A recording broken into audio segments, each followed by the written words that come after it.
જે દ્રશ્યના તમે સાક્ષી બનશો તો ભાવ વિભોર બની જશો. ખાસ કરીને 11, 12, 13ની તિથિએ એક તરફ સૂર્યાસ્ત થતો હોય અને બીજી તરફ ભરતી ઉતરતી હોય, તે સમયે સૂર્ય ડૂબવાની સાથે દરિયાની વચ્ચે મહાદેવના શિવલિંગના દર્શન કરતા ભાવિક ભક્તોને અલૌકિક અનુભૂતિ ન થાય તો જ નવાય. ન શિખર, ન મંદિર, ચાંદનીમાં દરિયાના ઉછળતા મોજા વચ્ચે આવા દર્શન તો ભોળાનાથના ભાવિક ભક્તોને ભક્તિમાં તલ્લીન કરી દે છે. દર્શન પહેલા શિવલિંગના મહાત્મ્ય વિશે જો તમે જાણશો તો તમારા દર્શનનું મહત્વ બેવડું થઈ જશે. તો આવો તમને સંભળાવું સ્તંભેશ્વર મહાદેવનું મહાત્મ્ય અને એનો કથાસાર. સ્કંદ પુરાણની કથા પ્રમાણે પરમ શિવ ભક્ત તારકાસુરે અતિ લાંબો સમય બ્રહ્માજીનું તપ કર્યું અને તપ કર્યા બાદ બ્રહ્માજી પાસે વરદાન માંગ્યું કે મને ફક્ત અને ફક્ત શિવપુત્ર જ, અને તે પણ 7 દિવસનો બાળક જ મારી શકે, તે સિવાય હું કોઈનાથી પણ ન મરું. આવું વરદાન માંગવા પાછળનો તારકાસુરનો આશય એ જ હતો કે શિવજી તો વૈરાગી છે, તેમના લગ્ન, સંસાર કે બાળકનો તો પ્રશ્ન જ નથી. એવું વરદાન પ્રાપ્ત કરીને 3 લોકમાં ત્રાસ ફેલાવી હાહાકાર મચાવી દીધો. તેમાંથી મુક્તિ શંકર પાર્વતીના પુત્ર દ્વારા તારકાસુરના નાશથી જ થાય. શિવ શક્તિથી શ્વેત પર્વતના કુંડમાં ઉત્પન્ન થયેલા કુમાર સ્કંદ જો 2 દિવસમાં તારકાસુરને ન મારે તો બીજા કોઈથી તે ક્યારેય ન મરાય તેવી ભયંકર ઘડી આવી પહોંચતા વિષ્ણુ ભગવાને કુમાર કાર્તિકેયજીને તેમના જન્મનો હેતુ સમજાવ્યો. છેવટે 2 દિવસમાં, એટલે કે 7 દિવસના બાળક કાર્તિકેયે તારકાસુરનો નાશ કરવા તારકાસુરની નગરી એટલે આજના દ્વારણ પાસે આવેલા તારાપુર, આજે પણ ત્યાં તારકાસુરનો ટેકરો હયાત છે. દેવોના સૈન્ય તારકાસુર સાથે અસુર સેનાનો નાશ કર્યો અને વિજય મેળવ્યો. આમ વિજય થવા છતાં કુમાર કાર્તિકેયને તારકાસુર શિવ ભક્ત હતો, તેના નાશ કર્યાનો ડંખ મનમાં રહેતો હતો અને તે પિતૃભક્તની હત્યાનું પ્રાયશ્ચિત કરવા માંગતા હતા. વિષ્ણુ ભગવાને તેમને કહ્યું કે શિવ ભક્ત તારકાસુરને મારવો પડ્યો, તે બાબતનો શોક દૂર કરવા પવિત્ર શિવલિંગની સ્થાપના કરો. આમ જ્યાં તારકાસુર હણાયો તે જગ્યાએ શિવનંદન કુમાર કાર્તિકેયના હસ્તે સ્તંભેશ્વરની સ્થાપના થઈ. સ્તંભેશ્વર મહાદેવ શિવલિંગની પૂજા કરનારા, સંગમમાં સ્નાન કરી પાપ રહિત બની સ્તંભેશ્વરનું અર્ચન ભાવપૂર્વક દર્શન કરી કોઈ ભક્ત મનોકામના યાચે તો તે ભોળાનાથ અવશ્ય પૂર્ણ કરે છે. સ્તંભેશ્વર તીર્થ મહીસાગર સંગમ ગુપ્ત ક્ષેત્ર કાવી કંબોઈમાં આવેલું છે. તેનું મહાત્મ્ય પણ અનેરું છે. શિવકુમાર સ્વામી કાર્તિકેયજીને આ તીર્થ અંગે ભગવાન શિવના આશીર્વચન છે કે વારાણસીમાં જેમ હું વિશ્વનાથ રૂપે છું, તેમ આ ગુપ્ત ક્ષેત્રમાં કુમારેશ્વર લિંગમાં રહીશ.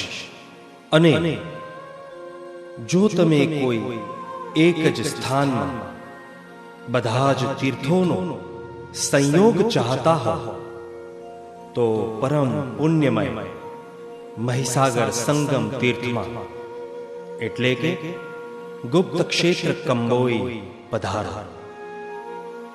ધર્મદેવના વરદાન પ્રમાણે મહીસાગર સંગમ તીર્થ સ્તંભેશ્વર તીર્થની શનિવારની અમાવસ્યાએ સ્નાન તથા યાત્રા કરવાથી પ્રભાસની 10 વાર, પુષ્કરની 7 વાર અને પ્રયાગની 8 વાર યાત્રા કરવાથી જે ફળ પ્રાપ્ત થાય, તે ફક્ત અહીં એક જ વાર સ્નાન કે યાત્રા કરવાથી આ સર્વે તીર્થ ક્ષેત્રોની યાત્રાનું ફળ પ્રાપ્ત થાય છે.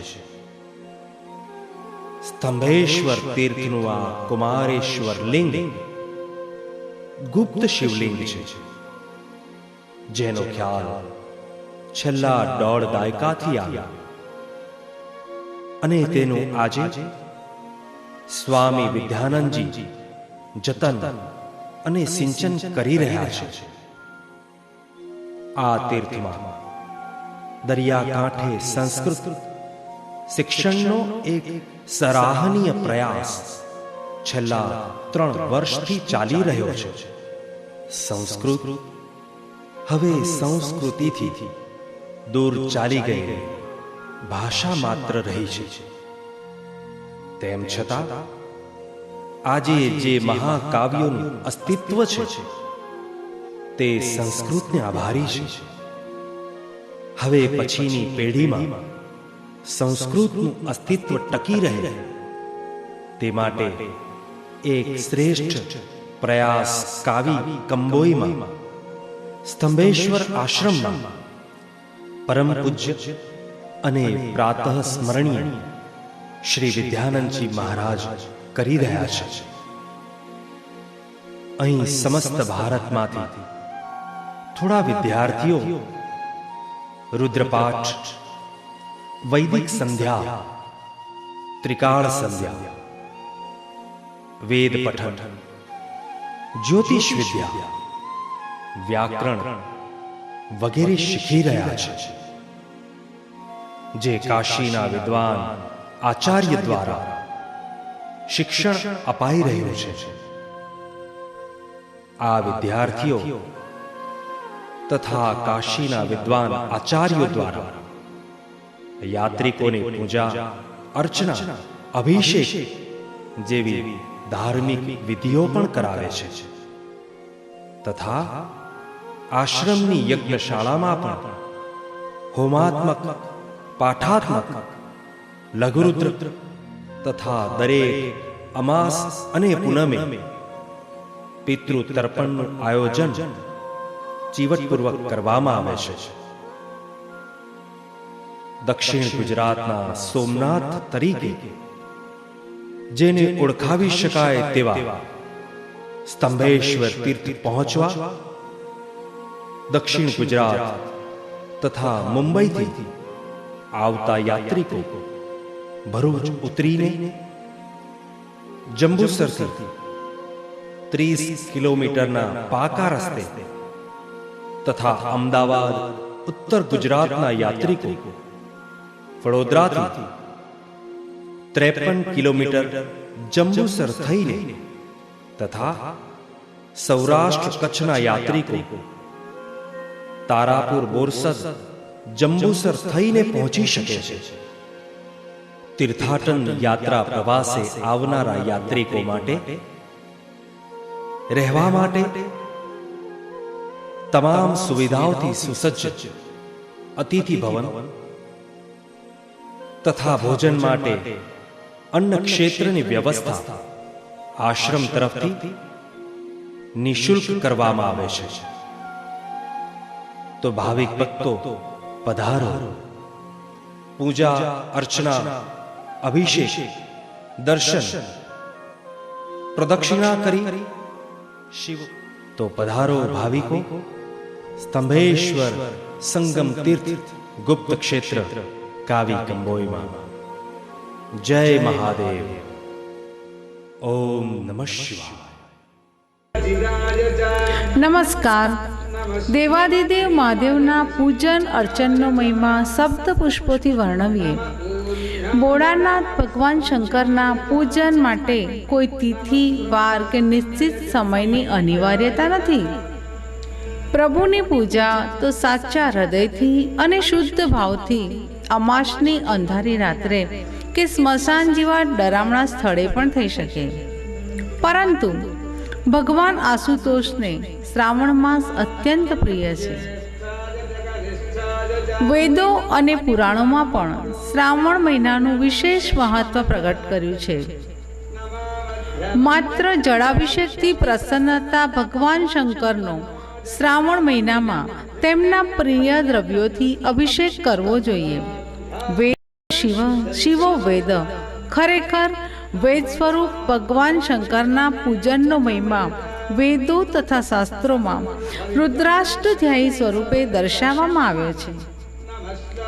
આ વૈદિક મંત્રો દ્વારા શિવજીનું પૂજન અક્ષય ફળ આપનારું તથા સર્વે મનોકામના પૂર્ણ કરનારું છે. રુદ્રાષ્ટધ્યાયીના પાઠ અને અભિષેકથી શાંતિ, સમૃદ્ધિ, ધન ધાન્ય અને સુંદર સ્વાસ્થ્યની પ્રાપ્તિ સાથે મૃત્યુ બાદ પરમ ગતિ પ્રાપ્ત થાય છે. રુદ્રાષ્ટધ્યાયીના પાઠ કરનાર અથવા સંસ્કૃતના જાણકાર બ્રાહ્મણો પાસે રુદ્રી પાઠ કરાવનાર સુખ અને સંપત્તિ પ્રાપ્ત કરે છે. શુક્લ યજુર્વેદ સંહિતા મુજબ રુદ્રાષ્ટધ્યાયીના મંત્ર પાઠ સાથે શુદ્ધ જળ, દૂધ, દહીં, ઘી, પંચામૃત, શેરડીનો રસ તથા ગંગાજળથી થતો અભિષેક ઉત્તમ ફળની પ્રાપ્તિ કરાવે છે. તીર્થક્ષેત્રોમાં વૈદિક મંત્રો દ્વારા થતું શિવ પૂજન સદાય મંગળકારી હોય છે.